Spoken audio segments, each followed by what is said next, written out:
Hello, everyone. Welcome back to the channel. This is John from Flippin' Ain't Easy. And today, wanted to talk to you guys about a couple things, but it was one of those impromptu live streams again. But before we begin, let some people kind of roll in here. Wanted to, if you are watching this live, of course, please put your questions in the chat. Certainly your comments as well. There'll be times I'll be asking you guys questions. I'm sure, like I always do. And if you want to support the channel, you certainly can do a super chat, super sticker kind of thing. That's always appreciated. If you are watching this on a replay, certainly put your comments down below or your questions down below. Either myself or someone else will try to answer that question. Or your comments are certainly welcome as well.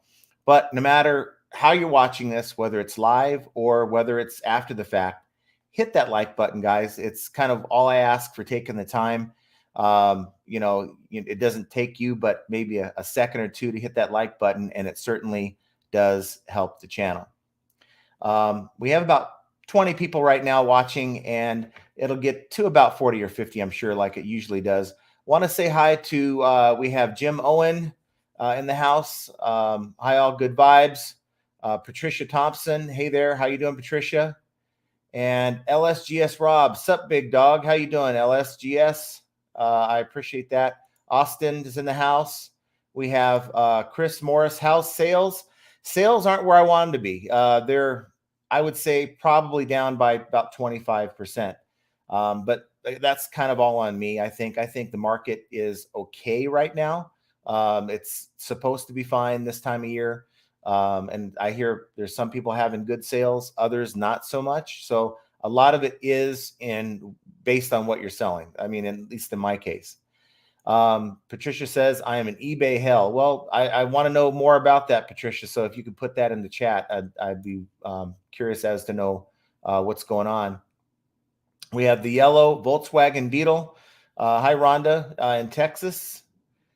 Marsha Clark, how you doing? I appreciate you being here for the live stream. We have Carla Carmichael, big fan here. Well, that's very humbling. I'm just like you guys. I'm no one to be a fan of, honestly, but I'm glad you watch the channel. I certainly do.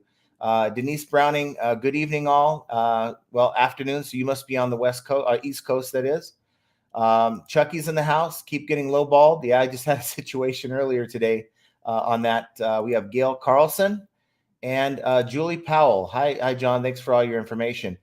We'll go ahead and get started. We have about 31 people, so that's pretty good for a live stream when we start. More people are going to start rolling in as we go. Last year, I did a video about this bill that Congress, Senate, House, they're trying to, I guess, get some traction. I'm surprised that it hasn't been actually put through the House and the Senate by now, and that is the Shop Safe Act of 2021. And I will try to put a link in the video a little later for the replay folks to give you reference to that video. It was one where I was very concerned at the time, and eBay had put something out at the time saying, hey, this is a potential thing that can happen, and you guys need to write your senators and your congressmen and all that. And basically the concern that Congress has, at least this is what they say, is that they're concerned about the number of fakes and counterfeits that are being sold on online platforms. And their remedy to this is to have the sellers pretty much register to have their information, their personal information, your actual address and your contact information visibly available for potential buyers and that sort of thing. So it's definitely, I think, a breach of privacy. I certainly don't like it. If you're dealing with the people that are scammers / people trying to sell counterfeits, and let's face it, there's a lot of these counterfeiters that eBay is just allowing to sell from China, that kind of thing. And I think those things should be handled on a case-by-case basis, not allow the sites that you're selling on to pretty much publish your information and vet your information and all that. And pretty much what the bill reads, the summary of the bill, 5/20 of last year it was introduced. Then 9/20, I think Jerry Nadler also put it out again. And it's still kind of making its way through Congress. But I think with everything going on in the world, I think it's kind of taken a back burner. But when things quiet down again, just know they're going to come back to this. And the bill makes an electronic commerce platform liable for infringement of a registered trademark by a third-party seller of goods that implicate health and safety unless the platform takes certain actions. Specifically, the platform may be liable for the seller if the seller uses a counterfeit mark in connection with selling, offering, or advertising such goods on the platform. The platform may avoid such liability by taking certain actions before the infringing act, including requiring the seller to have registered agent or verified address for service of process in the United States so that we can be sued directly and not just the site if something was to go wrong. Number 2, verifying the seller's identity and contact information. 3, requiring the seller to agree to not use counterfeit marks with goods sold on the platform, and implementing technical measures to pre-screen listings on the platform and remove listings for goods sold with a counterfeit mark, and implementing policies to remove and ban repeat offenders. Now, the thing that kind of grabs me is, I think it was last year, I had a sealed set of iPods, Apple AirPods, that is, that I sold, at least was trying to sell for like $120. And they basically pulled the listing and they stated that it was counterfeit. Now, that was the only one I had for sale. It wasn't like I had multiple quantities.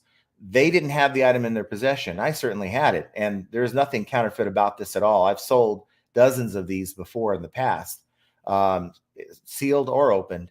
And there's nothing that was counterfeit about this. And they pulled it nonetheless. And I contacted them. And the supervisor told me that it was pulled because of it being counterfeit, yet couldn't tell me why it was deemed as being counterfeit. So, you're dealing with a lot of untrained people, I'd say, that are making assumptions about your product, maybe not even asking you to follow up with more information, but for them to not tell you why they feel something is counterfeit. And then, you're out in the dark and you have no way to correct the problem should you get more of these in the future.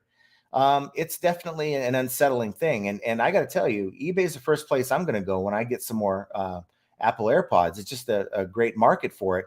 The items sell quick, but I don't buy counterfeit goods. I buy new liquidation. When I have new items, it's definitely legit. It comes from Amazon, comes from a lot of the other larger retailers. And to be put in the same boat as someone who is doing something illegal really is unsettling. And when you have this going on, now it's going to be not only mandated by eBay, but it's going to be mandated by, federal law. That's kind of bothersome. So that's kind of what's coming. Of course, contact your congressmen, your senators, and let them know this is any kind of restrictions or regulations they put on anything, let alone reselling. It only makes it harder to deal with, what you have to do with every day. Deal with the bad people. Deal with the people that have had multiple complaints. Let's say someone buys an item, like a Gucci purse or whatever, and they get it. It's not legitimate. You have all the markings that show that it's a counterfeit. Deal with those sellers that are selling those kind of items, not a situation where the item hasn't even sold yet, like in my case. So tell me what you guys think about that. Just wanted to put that out there. Whenever eBay starts putting out stuff to, hey, this could be coming around the corner, just know that they have their inside people that, know a lot more than, say, I do or others do. And it's definitely something that you should be aware of as a reseller. Also wanted to talk to you about my sales. My sales have basically been just next to nothing, to be honest with you. Not anywhere where I want them to be. And that's my fault. I can't really blame it on a market. It's always the same problem I've had, and I've talked to you guys about. It's a lack of sourcing. I'm really trying to do the best that I can, and it's kind of unsettling for me. And of course, I can maybe find new liquidators, which I'm working on doing, but I'm not out to just buy any lot of items. So I'm really picky about what I buy, and I don't want to be stuck with a bad lot, that type of thing. So, of course, let me know how your sales are doing. I certainly would like to know that. Um, and it's only going to get right now is a good time of year for sales. So I need to get my stuff together. I need to get more items than I do, and so I can build my store. Usually, when sales are slow in the summer, which generally they are, from June to August, they kind of slow down. It's that time where you really want to build up your store for Q3, Q4, that kind of thing, and just kind of use this time of good sales to kind of brace for the slower sales that happen in the summer. So for those of you who are newer sellers, just know that in most markets, depending on what you're selling, that a summer slowdown is actually a thing. Couple that with a bad economy, where dealing with inflation and all that stuff that I always kind of talk to you guys about. It's definitely something to really kind of prepare for. Also, I came out with a video about a week ago talking about a situation where I had a issue with being charged way too much. I had 4 big boxes. It's a multi-quantity listing, and I had my account set up for just to add weight, and didn't have it set up for do not discount on the shipping. And so I have it changed, and I recently sold another multi-quantity discount item. It's a fairly good size, not all that heavy. It was like 4 pounds, brand new, in the box, toner cartridge for a Samsung printer. And I had received these a couple months ago, and they're all factory sealed. And someone bought 2 of them. I had like 6, and I have no discount set. And eBay still, it was a 4-pound box. All they did was went in and just added 4 more pounds, made it 8 pounds, but they did not change the dimensions of the package. And instead of being a $16 label, it was like almost $30. And contacted eBay. They're covering that. They're calling it a glitch on their part, and I just believe it's just bad programming. I don't see them doing anything for it. So you may come across it. You may have to contact eBay if you have a multi-quantity listing, but it's a broken part of the system. She tried to tell me, the rep said, well, why don't you set a set price, like a fixed price, and then add another set amount for that.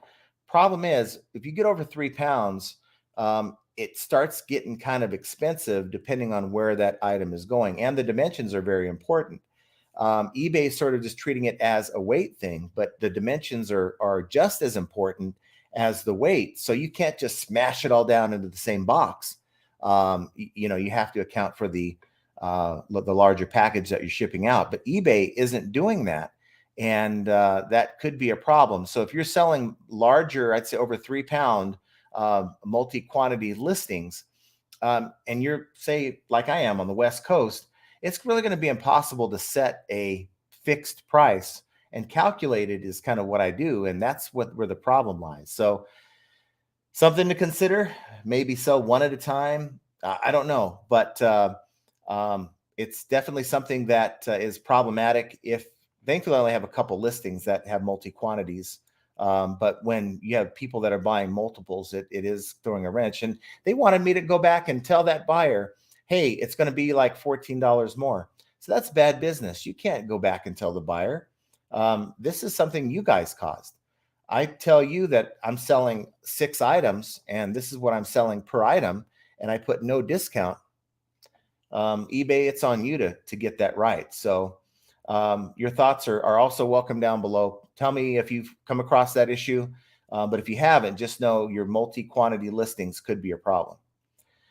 We have Austin. Haven't listened in a while due to car in the shop. My sales are definitely suffering, and only getting at most 2 a day. And of course, that's an important part of the factor here. You can't just, and I know you're dealing with stuff that's out of your control, but in general, you can't just list one day here, 2 days later, like some people like to do. Hey, I've got one day off and I've got 30 items. I'm going to get them all listed today and I'm good for the week. Well, it doesn't work that way. You got to kind of, if you have one day off, then what you want to do is maybe put those in your drafts, spend 5 minutes a day before work or whatever you have to do to launch five, say a day, and do that consistently. Maybe even have maybe a 5 to 10 item batch of items that you're never going to list until you run into a situation where you need to get a day off, and maybe you then list 5 of those and then move them over to your inventory, that type of thing. Or always be a day or two ahead of time. So I have 5 to 10 in my reserves every day. I will list the 5 that's in my drafts, and then I'll replace those 5. And it's kind of a rolling stock kind of thing. But yeah, sorry to hear that you're going through that. Hopefully things get better for you. Jim Owen says Xbox 360, Xbox One controllers are typically fast sellers, but I can't seem to move them. And as technology gets newer, I know that 360 users are going to start gravitating eventually to the Xbox One platform. But you're right, older systems generally do get sales, so I can't really answer that. But it is alarming. I'm wondering if there's other people out there selling electronics that are having slow sales. Ed, the reselling writer's in the house. How you doing, Ed? Thanks for joining us. Mike Collins, how are you doing? Shanna Anhalt says, hey. And Chucky says, no way do I want everyone knowing where I live. And I don't want that published either. I mean, it's one thing for Walmart to have their headquarters listed. And let's see, I got a message coming in, but they're going to have to wait till after the live stream. So yeah, I don't want them treating me like a Walmart or an Amazon where everyone knows their headquarters. I'm just a single seller that really don't want to have my personal information. Not every buyer out there is stable with good intentions. Patricia says, my hell on eBay seems to be I didn't sell enough, limiting limits to sell. So eBay is placing on the number of items you can list, I believe. And eBay does that also with your payouts. If you don't list enough items or sell enough items over a period of time, even though you may have an established account, they may hold your payments until after that item's been delivered. So hopefully you can, I don't know if calling anyone's going to get that rectified, because they don't really give their reps any kind of ability to make an informed decision above and beyond what's in policy. But just try to work through it. Keep being consistent. Even the items you have listed, go through and maybe do a revision to kind of refresh the listing, that kind of thing. Just something that you can keep trying to keep your store while you're waiting for more listings to open up for you. The dieting and extremely aggravated octopus says, morning all. Well, hopefully you don't have to diet that long. Patricia says, the limits are frustrating. I'm going to make a move to try to make some cash. I have been selling for years. And it's just time. Time will get you through that. Just keep doing what you're doing, and eventually being more consistent every day will get you out of that. Dan Frisco says, ShopSafe will allow corporations to bully small sellers with threat of litigation by sending letters. They will no longer have to pay for the Vero program. And that's frightening. eBay sort of acts as a middleman involved in that process. Hey, I'm this big corporation. I don't want this seller selling this item. And eBay is in the middle going, okay, don't worry. We'll take care of it. We'll let them know so that it doesn't happen again, kind of thing. They're in the middle. And so that's enough for that large corporation to say, okay, that's all we need to hear. But if they don't have to go to eBay, they can go to you and say, we believe, and they do this on Amazon all the time, we believe you're selling a counterfeit product, cease and desist. And by the way, we want X amount of dollars for whatever you've sold. What is someone like you and I going to do? We're going to cave in. Some of us probably couldn't even afford to cave into some. I've heard some horror stories that they've come out with, and they don't even have to prove anything. They can just say it's counterfeit. Amazon happens all the time. A complaint comes in from a brand owner saying, there's other sellers selling on the same listing. And even though it came from them, they're calling it counterfeit so they can get them removed off of that listing. And hopefully it's just not a good thing for small sellers. And you know what?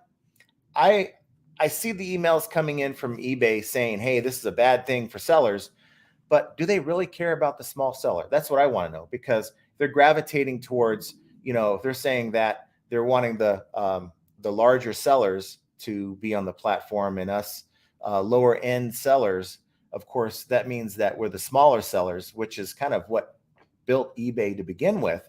Are they really looking out for us? That's what I want to know. And I'm sure that that's just an answer I think I have an answer to already, but I'll let you figure that out. No shop safe. I agree, for sure. Dan Frisco says Vero is already abused. Can't imagine how bad it will get with shop safe.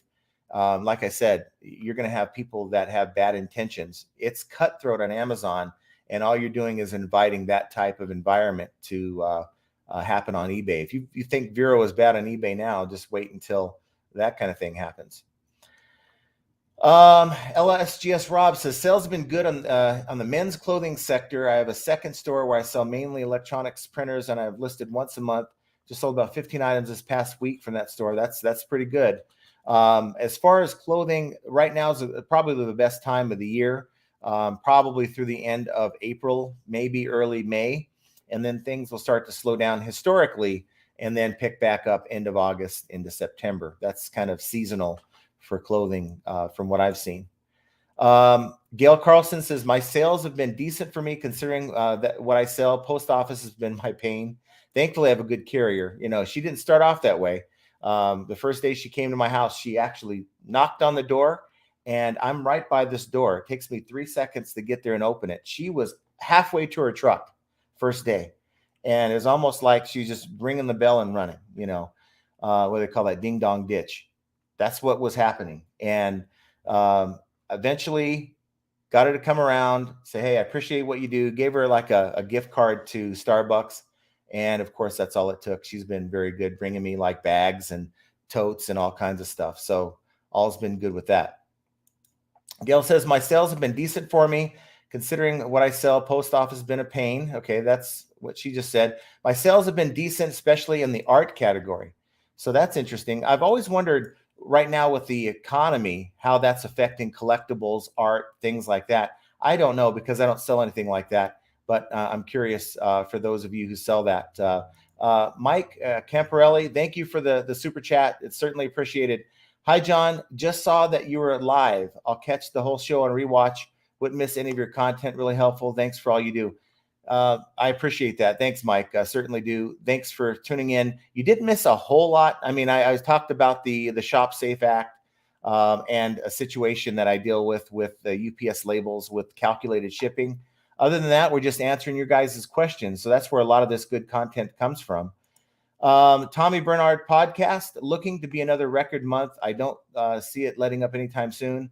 Trying to strike while it's on fire. And I think you sell shoes. I remember correctly. In the men's and women's shoes. So this is definitely an excellent time of year for that. Dan Frisco says, John, how is the new listing tool on eBay treating you? Still slow, hearing rumblings. They want to push it down out all soon.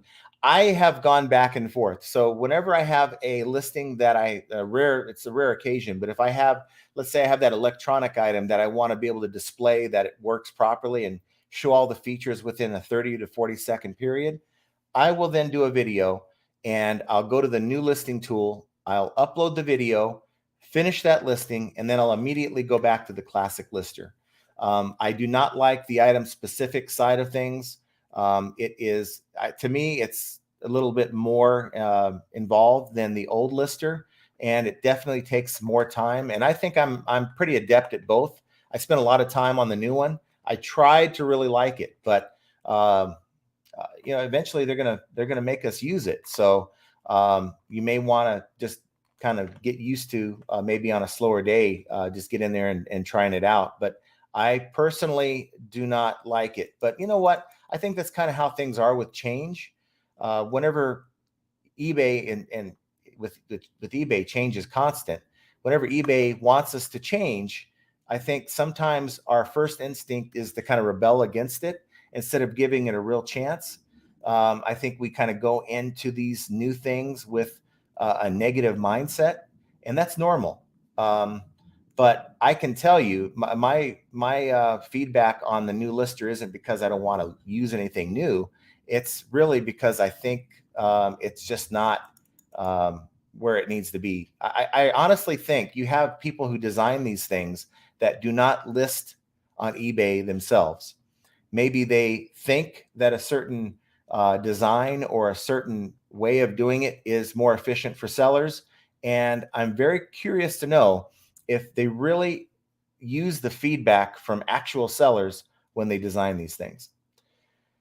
Patricia Thompson says it started when I had COVID, so my sister took over. She sent a puzzle instead of a game. I gave a full refund, let them keep the puzzle. Get a negative guess. You can't be human. So yeah, that's kind of critical. It's your sister might have all the intentions in the world to do a good job, and what I find is, and this is just working in the corporate world with people underneath you, people aren't always going to give the same level of care than you will. Also, she may have not known any better. You might have listed that item and known exactly what it is. You had it in a certain area, and she grabbed what she thought it was. So it just kind of human error. Something that she'll get better with in time for sure. Collectibles up and down for me, very sharp turns. We'll have one great day and then weeks of slow movers. So that's pretty interesting. Is there a time of year where collectibles are better than others? So if you're dealing maybe with sports memorabilia, do you find that, say, of course, it's only obvious to me that, let's say, basketball season, you're going to have more sales on the basketball side than you will, say, the football side, which is later in the year, that kind of thing. So I'm curious to know that as well. It's not like I'm going to go out and buy stuff like that to sell, but it's good to be in tune with and understand how the market works, not just with what you're selling, but with what other kind of items, how they sell and when they sell. You never know when you're going to come across an opportunity to sell something that's out of your comfort zone, and just the knowledge to know what time of year certain type of items sell better than others certainly would help you make that decision of picking up a lot of maybe collectibles or something like that. Any sellers you would stay away from? For me, if I buy on eBay, which I buy most of my stuff on Amazon, I'll just admit that. And it has nothing to do with not wanting to buy from eBay sellers. I still find better deals on Amazon than eBay for most things like supplies or things that I need personally. But any sellers I would stay away from would be ones with negative feedback, lots of it, with really no replies in their negative feedback, which tells me that I received a negative feedback. I don't even care. There's a lot of sellers out there who don't communicate with their buyer. They still don't. They're making a killing in sales, so they have no incentive to create that positive customer experience, and they have no incentive to correct that negative feedback. For me, if I run into a problem that I'm buying from a seller, I mean, I'm not picky. I'm not, one of those buyers that are going to complain about everything. But, if I get an item that's not working properly and I reach out to give that seller the opportunity to correct my problem before I open a return, I want some kind of a reply from that person. And if they're dealing with a lot of negative feedbacks without replies, it tells me they're probably not very quick to reply to those messages either. So that's what I would say if you're looking at buying on eBay. Just use the feedback tool that way. And if you're getting negative feedbacks and eBay's not removing them, at least reply to them. I know that there's some that said, hey, once you reply to a negative feedback, eBay won't remove it. Well, they removed it for me, and I had a negative feedback that was unwarranted. Finally got someone to look at it and pay attention to it, and they removed it. Earl Gendron, cheaper collectibles are low for me. Okay, cheaper collectibles are low for me. Collectibles that are $50 and up are flying. Okay, that's pretty good. It's better than the higher end items are selling over the lower end items. So that's excellent. No One Design 2's in the house. How you doing? Dan Frisco, I've heard the new lister is prone to freezing, losing all your data, and not saving a backup draft. Very wasteful time spent redoing listings. Here's another problem I had with that lister tool. I would load photos on there and they would appear a little too dark. I would go and change the brightness by maybe I'll move it to 10 to 20 on the scale. And once I hit save, it would come back with a message saying that the photo is no longer a valid photo. And on the old lister, it may do that and tell you that, give you that little red error message, but after about 10-15 seconds, it would correct itself and no longer be an error. Well, not with the new lister tool. There's times that I've uploaded photos, had to maybe change something in the photo, maybe crop it a little bit or change the brightness. And 9 times out of 10, when I hit save, it would tell me I had to delete the photo. So then you have to go back to your computer or your, I'm doing this listing all on the computer. So go back to the computer, edit the photo that way. And it's just kind of a pain whenever you deal with things like that. And of course, when I switch back to the classic lister, it wants my feedback. So I tell them, here's why I'm changing back to the classic lister, but nothing changes. So maybe they're working on it, but until it's fixed, I'm not interested in a lot of those problems. We have Ed, the reselling writer. Sorry, John, missed most of the beginning, got accepted into Whatnot, the auction app, and was setting everything up.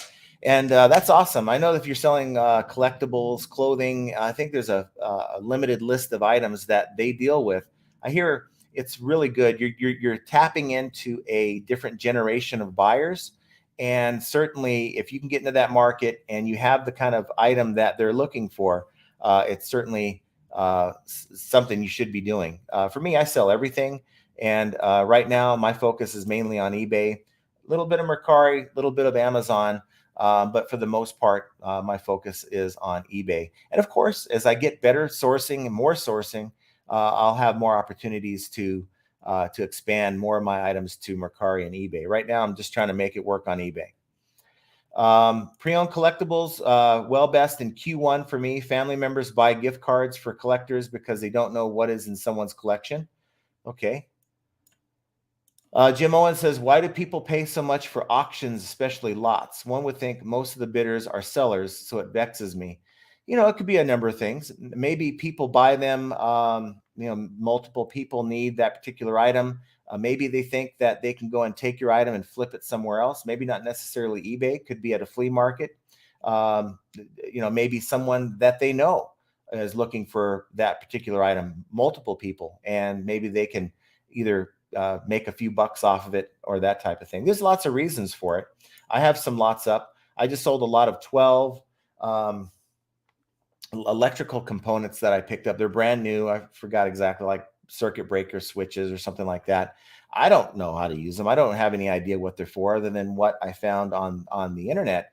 But obviously they're buying them in bulk for their job, maybe a project they're working on. So you just really never know. And Patricia Thompson, an update on her situation with her sister sending the game and not the puzzle. She let her go. Oh boy, I hope she took that okay. That's the kind of thing when you're dealing with friends and family. Things like that, when you're dealing with business, can really hurt feelings. And I hope she was good with it and took it the right way. So that's just another problem you really don't want to have to deal with if she didn't. Dan Frisco, collectibles can sell decently all year, especially in a good economy, all about rarity and condition and demand. So I agree with that. Demand and condition is certainly factors that you have to take into account. Ed, the reselling writer, when I get a negative and went through all the avenues on eBay, still won't remove it, and then always reply to those negatives. And that's all you can do. I got lucky. I mean, that feedback shouldn't have been there. That feedback that, from one of the videos I did last week with that person who bought my item and they were blocked, or they wanted to buy my item. They were blocked and they had a neighbor buy it on their behalf. And then when the neighbor got the item, they left me negative feedback, even though there was no problem with the item, no correspondence with that other person. And it turns out that they're neighbors, and this guy had just had them buy it on his behalf and then stick it to me. And at first they didn't want to remove the negative feedback, but you know what? Sometimes you put the request to the tool that they give us on eBay.com. And if they come back with their canned message saying, sorry, buyers are allowed to leave whatever feedback they feel, blah, blah, blah, go back. You're going to have to call or request a call back and ask for the dispute department and, speak to somebody there and just lay out your case. That's really all you can do. Now, again, it's not that big of a deal. Maybe you don't have the time to do that. Reply to your feedback. Give that prospective buyer an idea that you care. And this person that left a negative feedback is not just a number, because they don't want to be a number either. They really want to be able to know that if they have a problem, they're not going to be left in the dark. Let's see. Gail Carlson says, anyone else have the post office problem? And the problem with the post office may be that you're dealing with long lines. You're, have to go out of your way to get to the post office. Go and create on USPS.com. And, I hear that some areas, they don't have it set up to do pickups at a residential area. But I mean, to me, it must be few and far between. Maybe you're living in an area that maybe is remote. You don't have that kind of a service, but go check it out nonetheless, because you should be able to do that. The Tommy Bernard podcast says, my ASP hovers around 70 to 80 average sale price. I think that keeps me out of a lot of economic issues. People that have money will always have money. They are buying shoes like there is no tomorrow. And I think you got something on that. You made a point in that my larger ticket items that I have in my store still tend to sell just fine. I think it's my smaller ticket items that are definitely slower than normal. And, a lot of your smaller ticket items for some stores can be your bread and butter. Maybe you only have 10 to 20 large ticket items in a 500 to 1,000 item store. And if your bread and butter items, smaller items aren't selling, even if your bigger items sell once in a while at the same rate as they were before, you're still going to take the same hit. And I think I'm down to about 20, 25%. Thing is, you have a system, you have sourcing that is working for you. And that's awesome. I can only be honest with you, tell you that I don't have the same sourcing issue. In fact, my sourcing is an issue. Yours is not. But I'm working on that, and hopefully that will change. And I'm not going to give up. I'm certainly going to continue to look, continue to find other avenues to source. But if you're on a gravy train, keep riding it. Ed says, do you think if eBay does the same live streaming auctions, they might start attracting those kind of buyers back to the platform? I don't know. It depends. That's the demographics you're dealing with. It's a younger generation. The way that app is set up is more conducive to the younger generation. I just kind of think that eBay sort of lost that generation, if I'm being honest. I mean, the current auctions are just dying out as far as I'm concerned on eBay. So it wouldn't surprise me based on eBay's track record that they see the success of these other apps and sites, and they maybe try to be what they're not, which they have been trying to be what they're not. They tried to be Amazon for years. Hopefully eBay understands that they're eBay and no one else, and they stick to what got them here in the first place.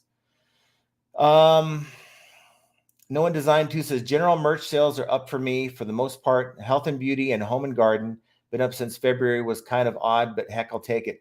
Home and garden is going to do well this time of year with the spring. People are finally getting outside in some parts of the country. Health and beauty are always going to sell. People are going to have needs, health needs. And that's more in the need category. I think I spoke about that on many videos before. You have your need items versus want items, and your whenever you're dealing with a bad, slow economy, people are still going to need certain items, and they're going to pass in many cases on the items they want because they just can't afford it. Kyle B says, I've had problems with them not being able to read the QR code. So I got a printer and print my own labels now. And okay, so I'll go back to Kyle. So yeah, I know that if you do that option to where, you just take your item to USPS and I think it's actually UPS too, if I'm not mistaken, they have the option of running the label for you, but I don't trust that. Get a cheap printer. And, of course, label printer is probably the best way to go. And, invest in your business. If this is something you're going to be doing for, over a period of time, whether it's part-time or full-time, make sure you get the tools that's going to help you be a little bit more efficient. And I got to tell you, I have 2 label printers, these Rollo printers. And of course, there was a time where we're both using them simultaneously, but we sort of have one on a backup right now, and it just works for us. Baron Guitar says USPS most reliable, UPS FedEx not so reliable. And I got to tell you, UPS has been okay with me with larger items. The problem is USPS is sort of penalizing people who buy labels that are larger than 3 pounds, in the most part, in large dimensional packages. And it tells me they don't want to bother with the larger ticket items. They're happy to deal with the smaller packages. So while USPS may be more reliable, there's some people who've had bad experiences with USPS.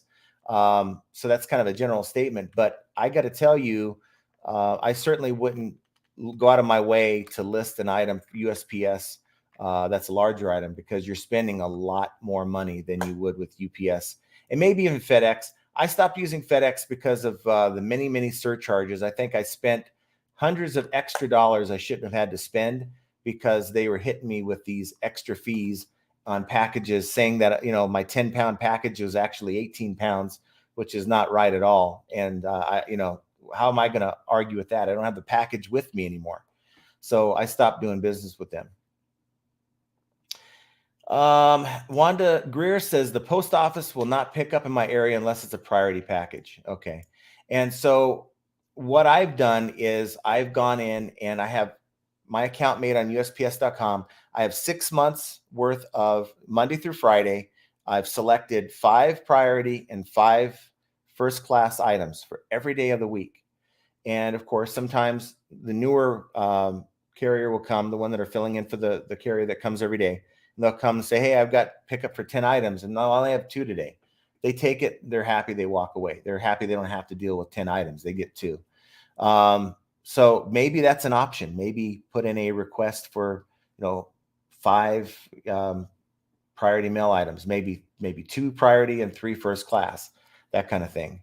And, anything that can allow you to avoid that trip. I'm 5 miles away from my post office. So I really, with the cost of gas, everything that would add up if I had to do that every day. And that takes time away from what I want to do and what I need to do with my business.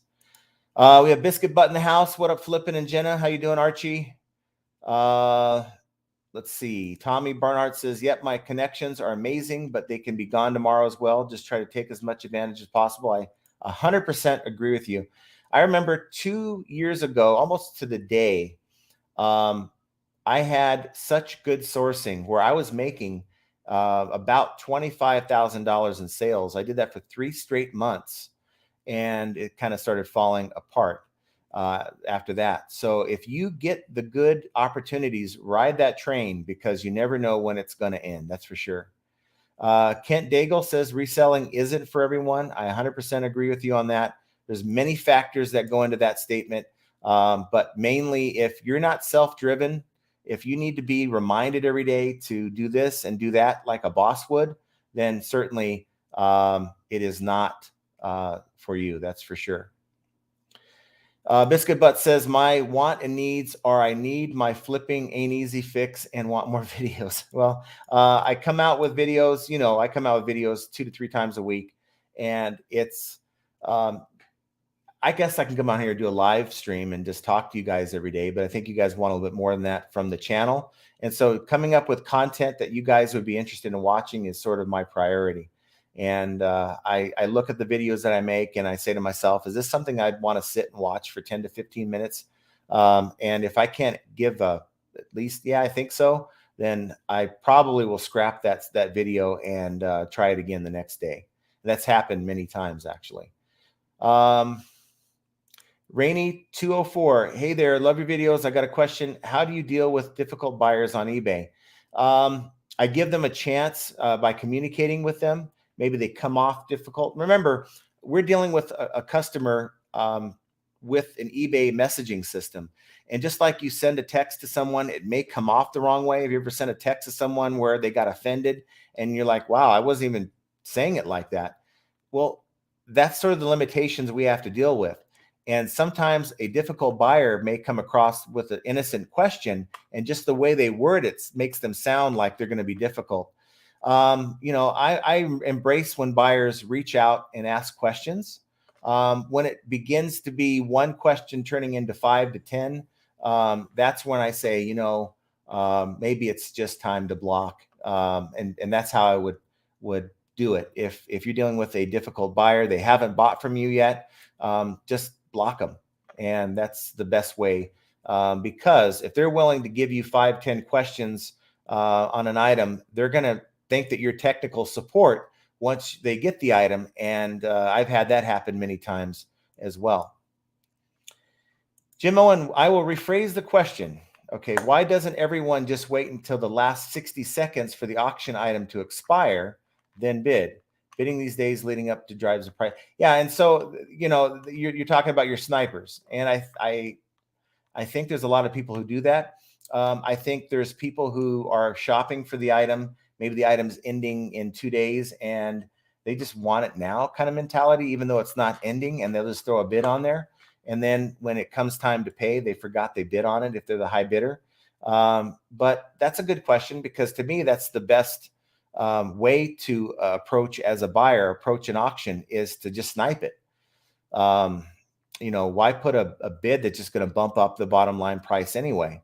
But people do. Many of you already know, if you do auctions. I used to do auctions. I really don't anymore. But you'll get an item you'll list, people will bid like right away, and that person generally never wins your item. So that's a very good question. USPS delivery failure is the highest in the industry. UPS on-time delivery is the highest in the industry, has been forever. And yeah, well, I'll tell you guys about horror stories about packages that, have arrived broken. Maybe they threw it off of that 747 right under the tarmac. Those are few and far between. And just like I talk about bad buyers and buying experiences, scammers, that kind of thing, those are few and far between. If we just focused on the number of positive transactions, and in this case, positive dealings with UPS or USPS, it would seem like it's very rare when these things happen. But because I make a video, people want to see some of the things that happen that aren't the norm, and that's kind of why. How many people would click on a video where I report this package was delivered perfectly? Not too many, I don't think. So you just don't hear a lot about the good stuff, unfortunately. Okay. We have a lot of talking in the chat, so I don't want to kind of interject when I'm not sure I know what the conversation's about. So I will continue to see if I have any questions here. Tommy says, if you rely on YouTube to run your business, stop now. It isn't going to be successful or fun. So I agree. There's a number of YouTubers who will say, I bought this item. I picked this item up, and contact me directly if you want to buy it, that kind of thing. Or they'll say, here's my eBay store. Come check it out. And there's a number of YouTubers that get a lot of their sales because they put their storefront right out there. And it took me a while to even give out my store on eBay. I didn't want a lot of the false traffic where people were going to run up my traffic stats just because they're looky-loos to see what I sell. And for me, this channel has never been about merging the two, eBay and YouTube, and allowing YouTube to help sell my goods. A lot of people say, hey, that's a good idea, but I just don't think that's appropriate. Austin says, I hold listed and my photo booth in my 10 to 15 storage unit, and that's less than a mile away. Hold some unlisted at home to research and such. How can I make this more efficient from my view? Well, it depends on how many items you have. I mean, if you have your photo booth, you have access to power there at the storage unit. That seems pretty efficient to me. I guess if you have plenty of room at home, which you may not, maybe get rid of the storage unit and try to find a way to get it all within one area, kind of like the way I have it. I've spoken to Biscuit Butt, Archie, many times. He lives out here in Vegas as well. And he's said to me, hey, well, why don't you just get a storage unit? And to me, it's like, as long as I currently have enough room in my garage or, my home, I have a fairly large home for really just 3 of us here. As long as I have room in my current surroundings, it's the best way for me. If you live in an apartment, if that's kind of what's holding you back on reselling, then yes, if I was in that boat, I certainly would do the same thing that you're doing, and making it more efficient. I don't know how. I don't know how you could make it more efficient. It sounds like you're already doing that. It just seems like kind of a pain having to go back and forth. But that's your current situation. Make it work.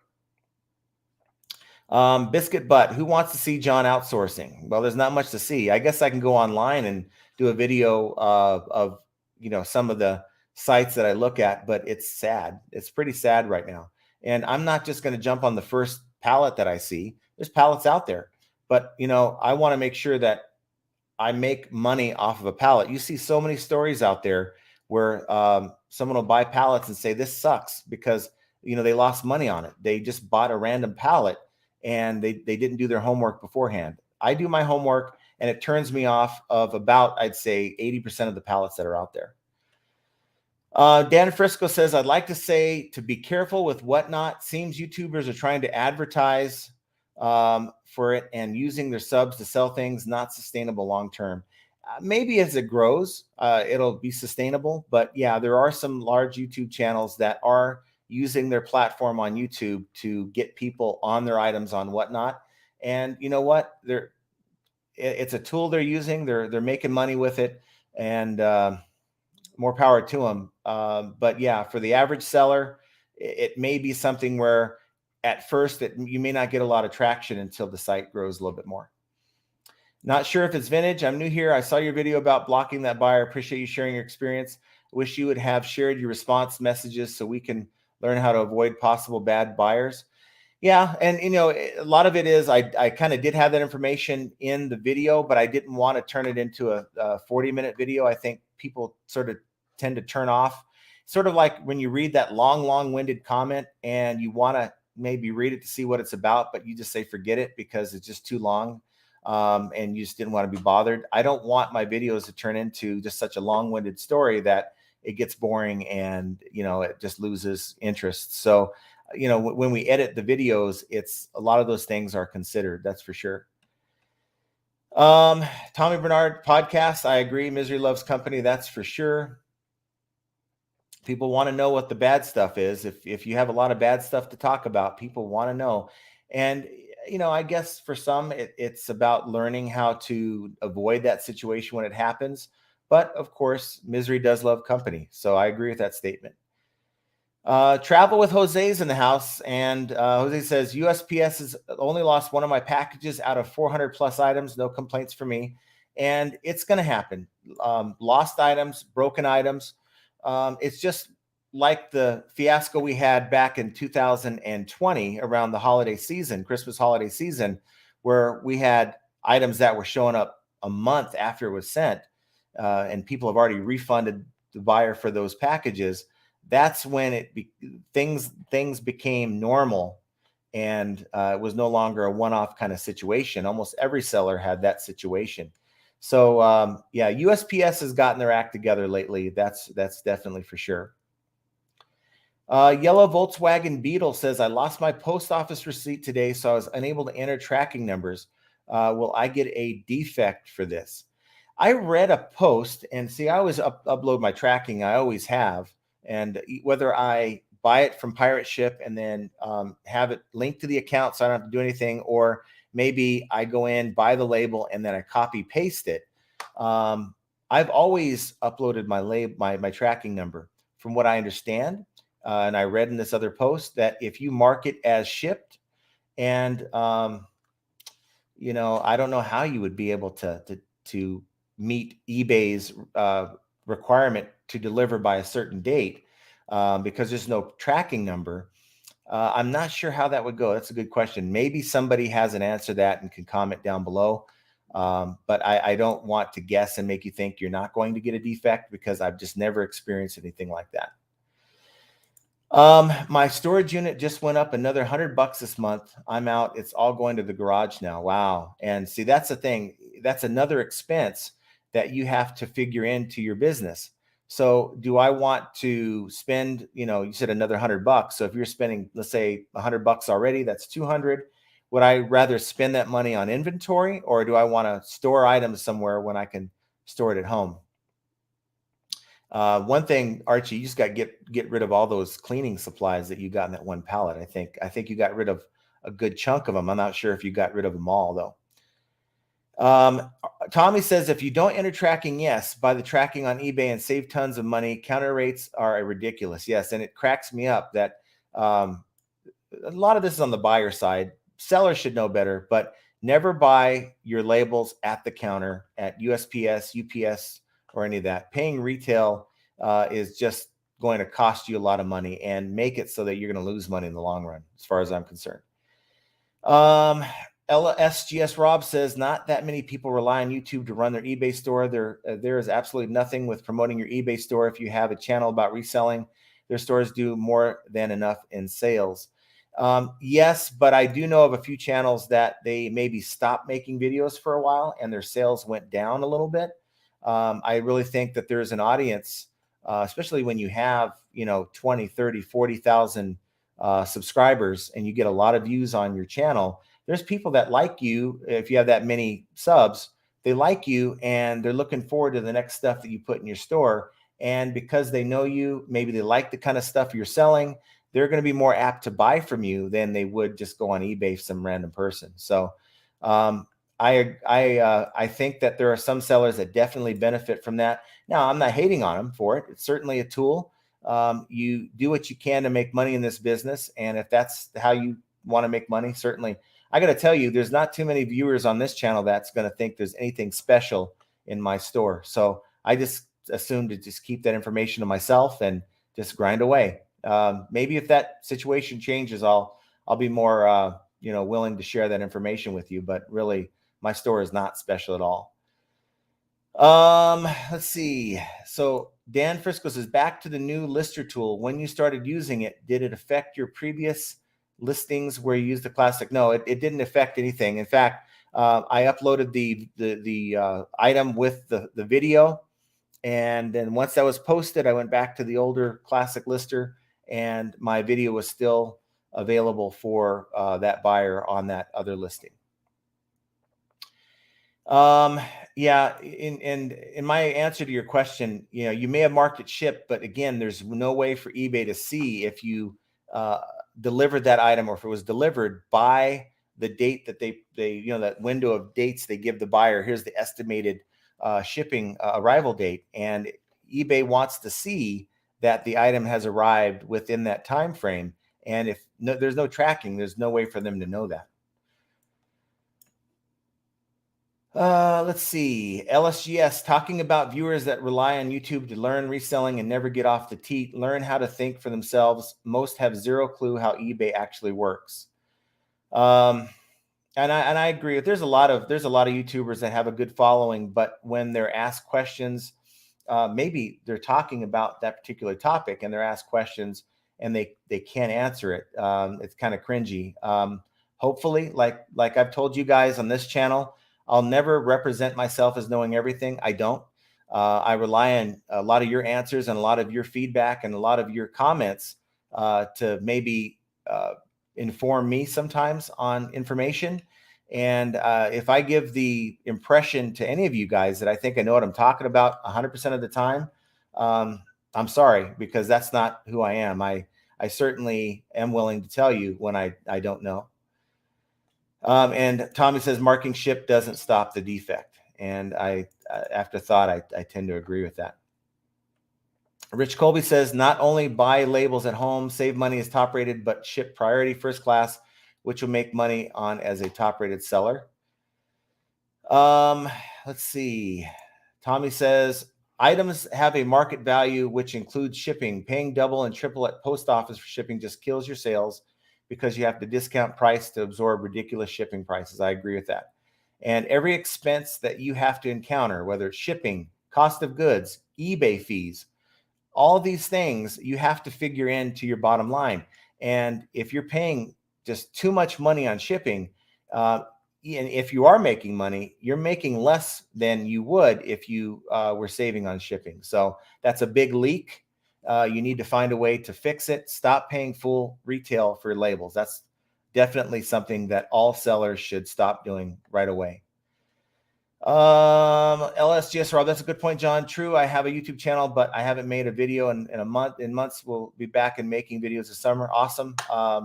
Certainly, the hardest thing about YouTube is getting started, and it's a lot like eBay, listing on eBay. It's being consistent. I see a lot of good content and a lot of channels, and they just fail to be consistent. And I think that's what's holding a lot of those folks back. Rich Colby says USPS tracking. Be sure you mail things out in your specified handling time and ensure post office scans these labels. It'll hurt your performance. And that's why I tell my carrier, hey, it's important to me that you scan these within 20 minutes after she leaves. I'll get an email from USPS saying that these have been scanned in and the items have been picked up. Yellow Volkswagen Beetle says, yes, the Tommy Bernard podcast. I have to charge more for shipping because I'm not equipped at home to print out labels, therefore making me less competitive. I'm trying to get internet and a printer. It seems like a pain, spending that $150 on a Rollo printer, or maybe just get a $40, laser. Try to get a laser printer because the toner lasts longer than if you did it with an inkjet. But heck, I'm selling printers that are that cheap. Not to say you should go buy from me, but what I'm saying is they're all over eBay. You can buy a cheap laser printer that will be like $40.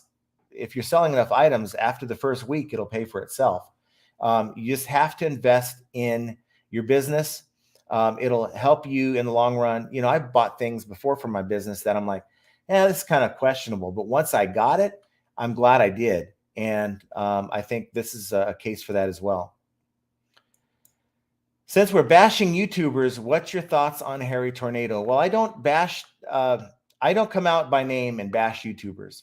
I'll maybe make general statements about, I watched this particular channel or I watched that particular channel. I think he is a very nice guy.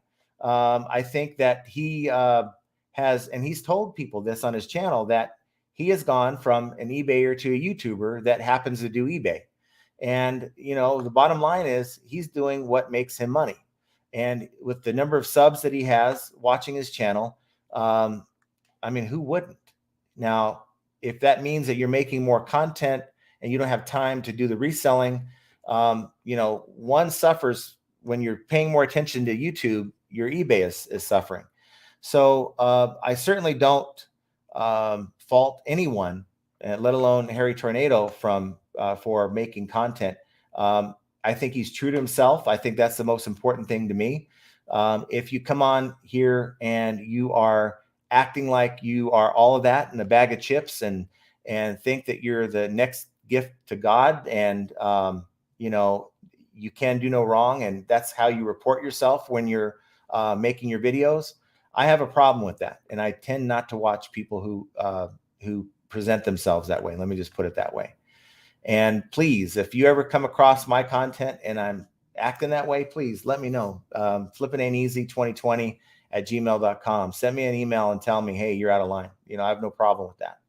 I make these videos for you guys. Now, there can be some people who will never agree with me. And that's fine. I can't make everyone happy, but I'm always going to at least present myself to be who I am. And that's all I can do. Let's see. Rich Colby says another advantage of printing your labels at home: $100 insurance on priority instead of 50. That's definitely a good point. Let's see. My little town post office doesn't have the equipment for the QR codes, and I don't use the QR. I've never used the QR. Just find a way. Get yourself that printer. Doesn't have to be a fancy label printer. Just get yourself a cheap printer that prints standard paper. Cut out the label and just tape it to your package. I'm telling you, it sounds kind of generic, but it's better than it'll pay for itself over time. Rich says, get the Dymo 4XL. It's worth it. Yeah, you get those thermal labels that never require ink. I like the Rollo. I started off with the Dymo, and it literally died on me 3 weeks in. So I went to the Rollo. I still have the same Rollo printer that I bought, going on 3 years ago. And we also have the backup I was telling you about. Don't have any problems with it. So bought that on Amazon, about $150 if I'm not mistaken. You probably can get it on eBay used. Maybe someone was selling on eBay and stopped. They're selling their printer. Find a deal. And Dan Frisco pretty much echoes that as well. Also invest in your business. If this is something you're doing as a hobby and you're making money on it and it's supplementing your current income, it still needs your investment. And yeah, setting you back $100, $50, depending on which way you decide to go. It may not seem like something you want to do, but trust me, 6 months from now, you won't even miss that $100, $150, whatever it is for that printer. And you'll be happy you did. That's for sure. LSGS Rob here is Tornado is awesome and extremely smart. He knew and knows that his YouTube content will make much more money in less time than grinding out eBay. He's smart in that aspect. He doesn't have to rely on sales. And I'm telling you, 99% of people in his situation would do the same thing. So I'm not going to give the guy a hard time that he's not, just grinding away on eBay. When if I have an opportunity to do something tomorrow that maybe not even related to eBay or YouTube, and it's presented to me that's going to help my current situation, you guys might not even see me again. And no, everyone's got to do what's best for them and their current situation. So I'm never going to fault someone for making that kind of a decision. Dan Frisco says, my thermal label printer is probably the best investment I've made for my business long-term. Kent says, Rollo all day. I literally have not had any problems. In fact, with the Rollo printer, what's kind of cool is I bought these smaller thermal colored labels that, let's say you have a niche, right? I think this is an excellent idea. If you have a niche, you have a lot of repeat buyers, make a special 5 to 10% coupon code. And on it, on a Word document, you could print up, thank you for your business. Here's a code to use next time. Slap it on your package. I think that works well. I tried that with my store. It didn't really work because I don't have a lot of repeat buyers. I have this item once and I'll probably never have it again. So when they come back to my store, I don't have it. If you have a niche and you have that buyer is going to come back, give them incentives to do so. And that's another benefit of having a Rollo label. It's pretty awesome. Let's see. Rollo charges for the brand name. All printers on Amazon that look like Rollo use the same. Yeah, probably made by the same manufacturer. So certainly just find something. Maybe it's not the best printer, but it's going to get you through. And as your business grows, you can consider maybe putting that back as a backup and buying a better printer. So it's something certainly to consider. There's a lot of good comments on that front about the labels. I buy the labels on Amazon for like 19, $20 for if you get a good deal, 19 or $20, maybe $25 for 1,000 labels. And your Rollo printer, at least my Rollo printer, will adapt to that particular brand of label, and it'll print good every time. You keep it clean, and it will never hang up or catch and be a problem. So I've had nothing but luck with Rollo, and I've heard nothing but good things about it. Let's see. Tommy says eBay is 100% repeatable over and over. YouTube is not, and every YouTuber has a shelf life. Can't imagine shunning eBay growth for a few years of YouTube money. Silly mistake. I don't know. I can't fault the man. It's certainly There's a lot of channels out there that have, I mean, let's look at Lindy Glenn, for instance. She has a huge channel. She doesn't make videos nearly as often as she used to because she has a bin store now. But when she does, she still gets a lot of views. So I don't know. As long as reselling is a thing, there's going to be a place for it. And if you have a huge market share of views, all you have to do is check in every once in a while, and you're going to have a loyal fan base. And it certainly makes sense. Yellow Volkswagen Beetle says, not a hobby. I spend all my money on inventory and barely spend anything on anything else. Find a way. If you're making money on eBay, you should be able to take that $150, $100, and invest it in something that's going to save you a lot of time and hassle. And of course, in this case, money. I mean, you're spending money on shipping, and you're probably losing money because of it. And if you were to recoup that money by investing in your business, 6 months from now, you're going to wish you did it sooner. I can promise you that. You got to, if you want to be successful in this business, you got to think ahead. Don't think to this week and next month. And I know it might be hard. You may be like, look, I can't afford it, but you can't afford to be paying for those higher retail price labels. It's just not good. Austin says, I started eBay with $80 and bought a few knives from a sale, and now I'm working out of my unit doing a great side gig that could become full-time. I agree with that. That's how a lot of people do it. John, use UPS labels, free 940 label roll. So those UPS labels will work for you, huh? And does it have UPS on the label, or is it just a clear label or a blank label? Because I do use my Rollo for eBay on USPS, and I don't want there to be a problem with that. Let's see. Rich says, no one has the right to judge anyone else on how they make money, and that is best for themselves, their business, and their family. If you have an opportunity to make that money, make it rain. I agree. I definitely agree with that. Travel with Jose says, I got a free printer from a business. It's an old heavy duty printer. I'm not going to run out of ink until I print about 8,000 pages. Yeah, you'd be surprised. Marketplace, maybe offer up. There's people that are giving stuff away. You can even ask Biscuit Butt. He's actually sourced that way. And printers, I mean, people buy printers, and it's like, look, for some, it's like, I'd rather have the newer model. Maybe they just upgraded to a laser printer. They have an inkjet, has perfect ink, and they're willing to let it go for $20. Check your local marketplace or offer up. That certainly is what I would recommend. Do not play checkers, play chess. I agree with that. That's definitely, you want to think ahead in your business. If you're saying it's not a hobby, you got to make it a business. And successful businesses think ahead. Think about what you're going to need a month from now, 2 months from now, 6 months from now. Are you really going to want 6 months from now to be dealing with the same label situation that you're dealing with today? I think the answer should be no. Prairie Pond says, scout out the estate sales and church sales for a used printer. That's how I get my first printer for $5. It even had extra ink cartridges. You're going to find something. Spend some time at night, let's say on your downtime, after you're done listing, you're done shipping. Instead of watching that TV show that you might normally watch, spend some time, find that printer that's going to fix your problem. So guys, I just wanted to thank you. We're now an hour and 13 minutes into the program. Thank you guys for being here with me. We have 60 people in the house. I think it was pretty excellent conversation. If you're watching this after the fact, please comment down below. Everyone, do me a favor right now and hit that like button. If you enjoyed the comment, I certainly appreciate it. And if you guys weren't here with me, I think I would have had maybe 20 minutes of stuff to say. And it's because you guys contributed to a great conversation that we can have these conversations and the live streams work out so well. So guys, whether you are doing this as a hobby or whether you're doing it for a business and you need to invest in your business, that's the number one thing. Don't fall into that trap of, I need this money.